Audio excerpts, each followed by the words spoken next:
Welcome to Sci-Fi Reality Check. I am your co-host, Beth Johnson, and this is Franck Marchis. How are you? Good. How are you? I'm good. Welcome back. Welcome back.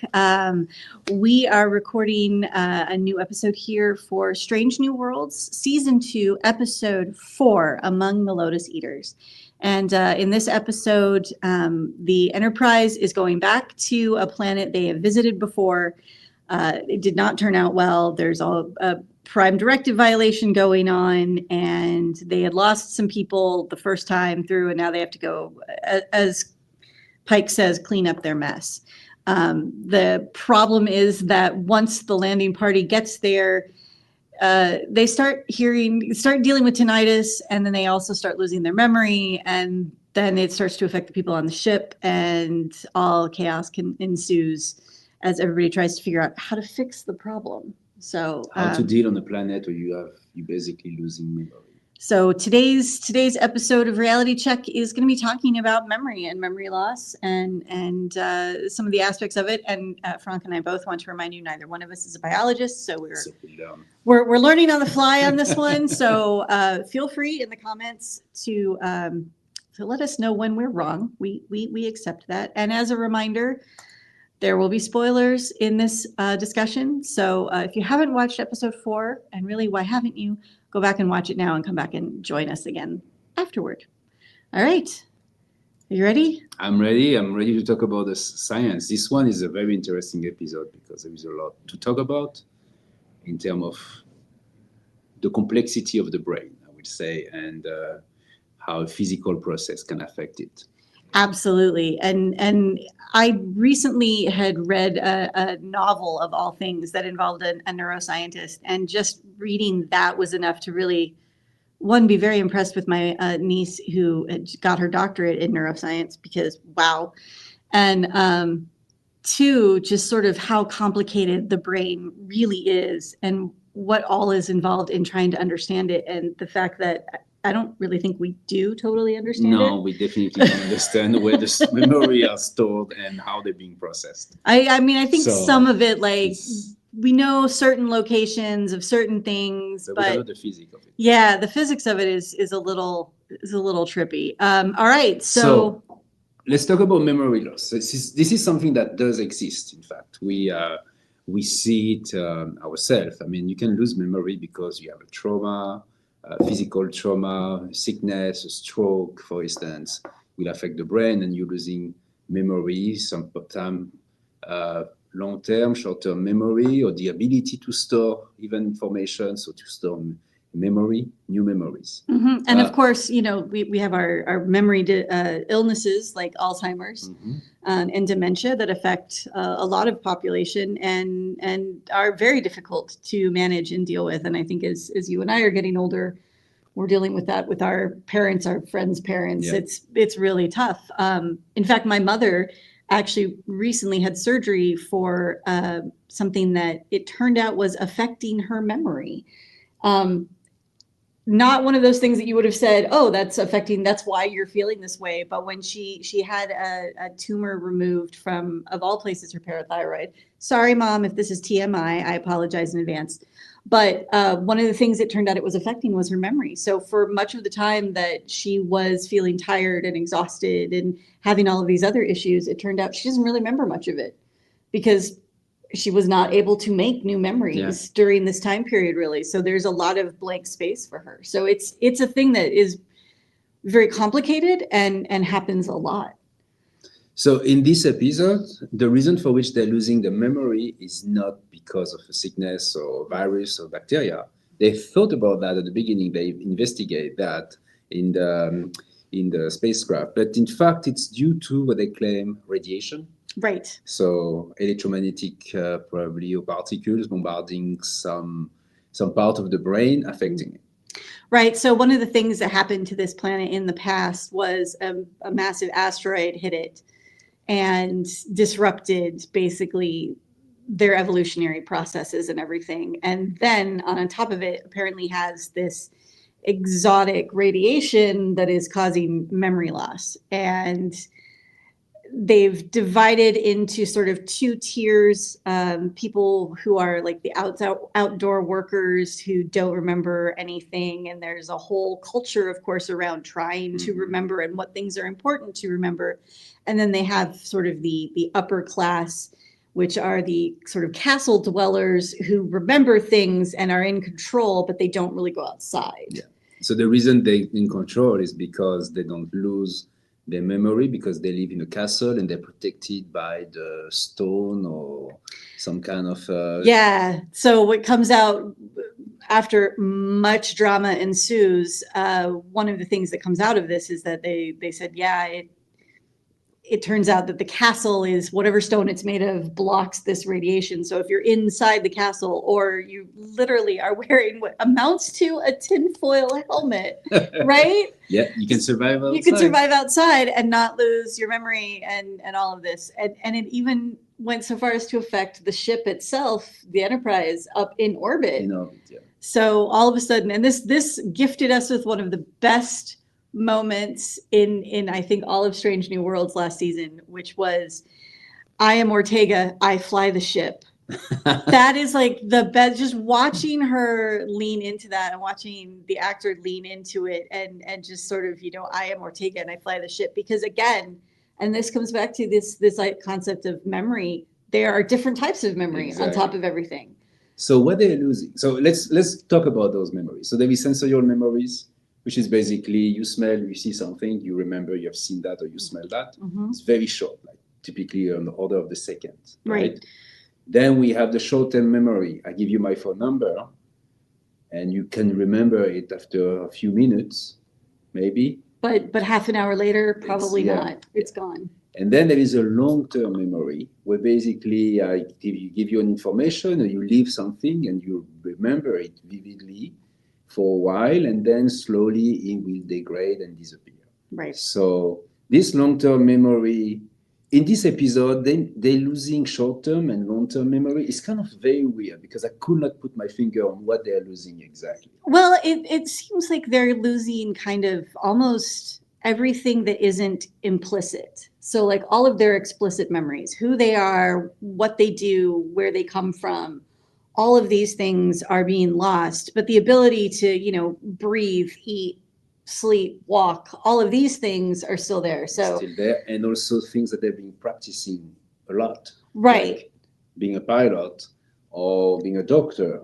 Right. They do remember that they can pilot and they can cure someone, but they don't know exactly how, but they still remember that. And like Chapel mentions this on the ship when she's trying to understand what's going on, that like, all of these sort of muscle memory types of things where you know how to do certain things. Like I can apply a bandage, but I couldn't tell you why. I couldn't explain how something necessarily works. Just I'd know that it does. And the people on the planet, one of the things that, they have these tattoos that sort of say who they are, so that they can literally remember who they are and what symbol matches their house and find home, because they literally cannot remember any of this. I mean, this takes sort of, finding Dory to a whole new level of memory loss. They're wearing clothes of a specific color that remind them what they're supposed to do when they wake up. Right. This is kind of... Yeah, I mean, there's all these tricks and techniques that they have sort of figured out as a society, as a culture, to make it work so that they can function, albeit, it function. Yeah. Yeah, I mean, we can talk about that. Yeah, I mean, it's not ideal in any stretch, and it's definitely being exploited. But there is something interesting is that they seems to claim that they're happy because they don't know any better. I mean, how do you, if you don't remember what makes you sad or what makes you happy, then you can basically say that. Yeah, but the guy doesn't want to go in the castle because he doesn't want to remember what makes him sad. Yeah, so they're working with a native on the planet, and he doesn't want his memories back because he knows that there were people in his life that he no longer remembers, obviously, and that's just going to make him sad about it. Right now, he doesn't remember them, and it is sort of a question, like if you could forget some really awful experience in your life, would you choose to? Would you choose to forget it? or would you want to remember it and hold that to you because the experience itself is part of you? Yeah. So, I mean, it's kind of like, do you have any regrets in life? No, because my life is really good. And if I regretted something, then it might not be the way it is right now. Okay, we're going deep into the story here. We wanted to, so just to go back to the science, because I Right. really want to say that, I mean, the brain is a very complex organ. We don't really understand how it works. And this idea that by modifying basically an electromagnetic field, the brain, you will affect the memory of people, doesn't make any sense to me. I'm sorry, but especially, I mean, we know that the brain can react to electromagnetic field, but it needs to be super strong. Okay, it's used in therapy, for instance. There is some therapy where you pulse a very strong electromagnetic field, and you see how the brain react, and this supposedly has been used for a different type of illness. But this a rock made of a specific atoms that we never seen, emitting a radiation so strong that it affects only the memory of the organ in our brain. It's so science fiction to me. I definitely, looking at it from my perspective, yeah, I have to agree. It feels very science fiction to me, and I will be the first one to admit that no, I'm not a neuroscientist. I don't even play one on TV, and therefore there could be aspects of this that Dr. McDonald, feel free to chime in, but there could be aspects of this that are the basis of it. Like that's how good science fiction works, right? You take something that is science and then you push the boundaries on it to, limits that we haven't really pursued. So I don't know what's being done with brain manipulation. I mean, we know there's other things going on. Other people are working on all kinds of ways to make us smarter, faster, stronger, right? I mean, Yeah, that's we know that the brain stores the data or the information using synapses and so on, and there is this kind of interaction in the network. yeah.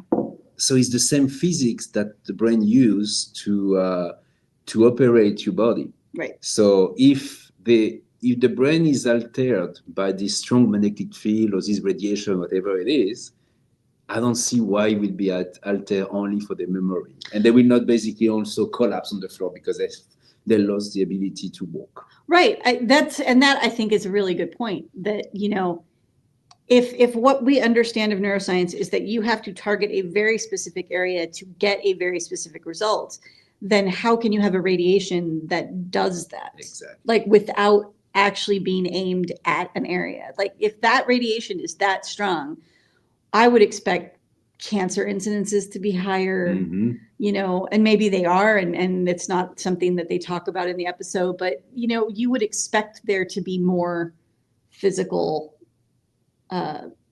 effects of it. Yeah. So yeah, but we don't. Both of us are not to agree that it's not really real science on this thing. But I want to talk about something a bit more like advanced in the term of intelligent species. Memory is truly part of who we are as intelligent species. The fact that you have short-term, long-term sensory memory affect the way you interact with people. Yes. So let's imagine that now we met a species like an extraterrestrial species, and they do not have, for instance, short-term memory. What will be the life, and will we be able to communicate with them? Again, I refer to Finding Nemo and Finding Dory. She has short-term memory loss, and they really do deal with what that's like for her, not being able to remember people in her life, not to remember where she's been, not to remember what the conversation was she was having 20 seconds ago. And so it would be challenging, but obviously there are ways to make it work. You just that's have what we to see be in this episode. You see that in this episode, the movie 50 First Dates. That's another one where she has no short-term memory. And so it's every day is a fresh experience of having to re-explain her life up to that point. And they find different ways to do it. And yeah, these are all fictional accounts. But so my idea, I was driving here, I was thinking about this. If is something intelligent has no short-term memory, what they will probably do is to create a device.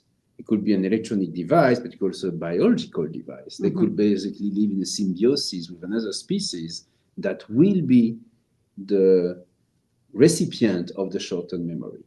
So you could imagine that this intelligent species will have with them always a device that will remember for them basic information. And that's sort of how Chapel kind of works to solve some of the problems on the ship, is by handing out tablets to the key staff people. It was Chapel or Spock, that basically you could look at it and it would tell you who you are and what you do, which is how Ortega gets to the I'm Ortega, I fly the ship, because that's a part of it. Until she forgot how to read, by the way. Well, that's another problem we can talk about. But then she has the ship tell her, and it all works out. But I mean, that was sort of like the overarching thing, was we do have ways to remind us of this stuff. But if it is happening culturally, then you find ways to work with it. Like they have their colors and their tattoos and their symbols to sort of drive all of that and make sure that society keeps functioning. So it is an interesting idea. So what about long-term memory? Could we have an intelligent species reaching a technological level like we have now, or even bigger, without any long-term memory? I don't think so. I mean, because if I didn't understand a lot of the science that I understand, could I continue to do science? And that's definitely more of a long-term memory thing. You do a lot of repetition to get it ingrained in your mind so that you understand how this equation works, or physics, just the basics of physics. Or creativity in general, art.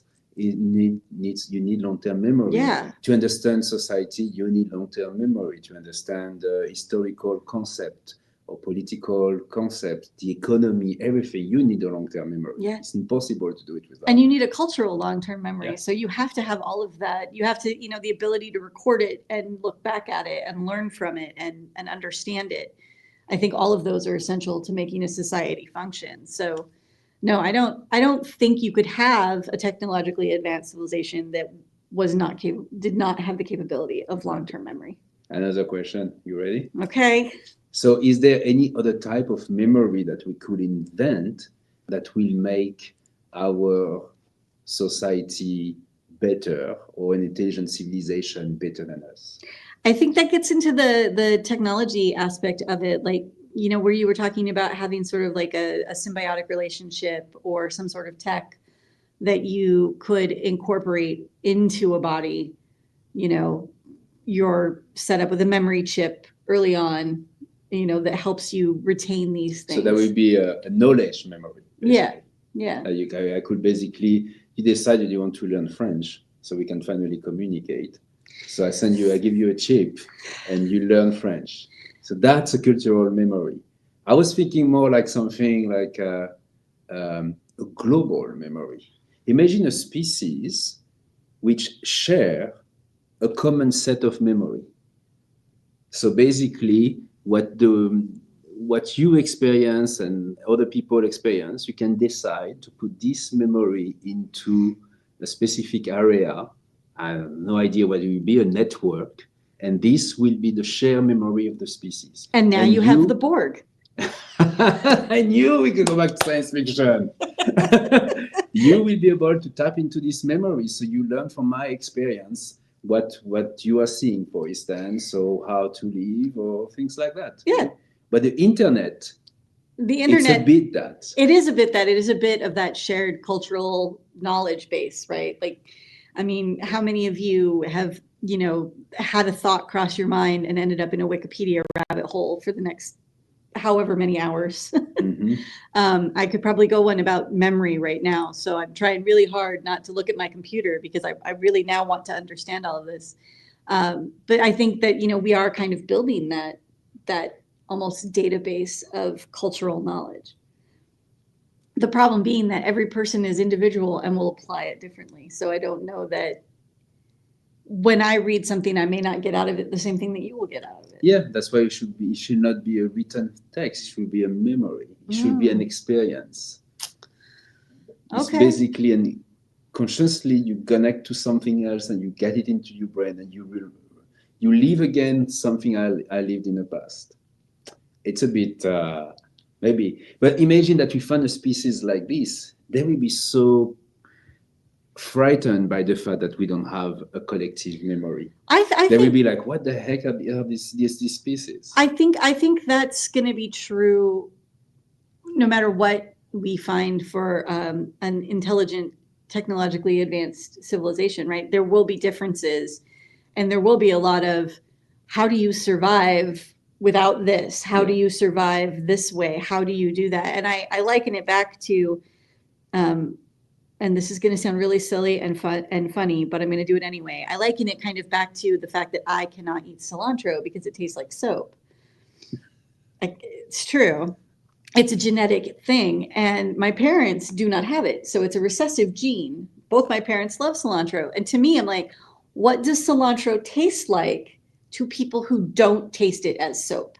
I have no concept of that. Yeah, so you have a hard time to imagine it, and you wonder how those people can hit cilantro. Exactly. And it's the same thing. It's kind of like on a bigger scale. It's the same idea. Like I would have no concept of how someone else got along in a civilization that didn't have certain aspects to it. Like how could you not walk? How could you know, not have short-term or long-term memory or anything like this? It would Have be, children, maybe they don't have that, and so on. And yeah, that's something that I'm very disappointed recently by science fiction books and movie, because I'm noticing they don't really take those risks, the risk of creating a society with a very different uh, model. I remember when I was a kid reading about this alien civilization for which a second was a century, and you could see them evolve very quickly. That was so fun. All of this then start disappearing. We're getting it. Science fiction is becoming more kind of focused on getting technologically more advanced, but not radically changing society or the concept of society that we have.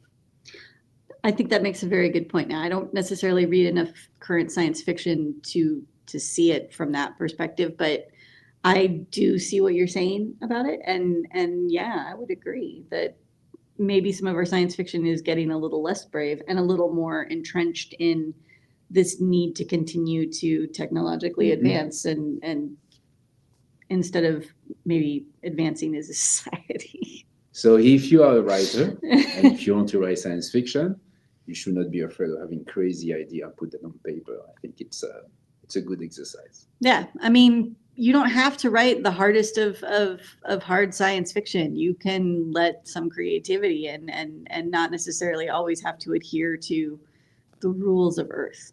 Yes. Be creative. Be Okay. creative. All right. Well, we will be back again to talk about the next episode, which is charades. In the next week or two. Yeah, the next week or two. So stay tuned, everybody. We're going to be making sure we release these on a timely basis. And if you have comments or questions, you know what to do. Comments are below. Feel free to throw those up there. And thank you for everybody who wrote to us asking us to restart this series. Yes, thank you so much for your support. We are looking forward to doing this rest of season 2 and doing season 3, and then we will contemplate some other sci-fi for you. It's just Franck and I now, unfortunately. We lost our third. She left, so we're gonna have to. He's gonna have to get me to watch some more shows. Exactly. All right. Thank you very much. Thank you, everybody. Bye bye.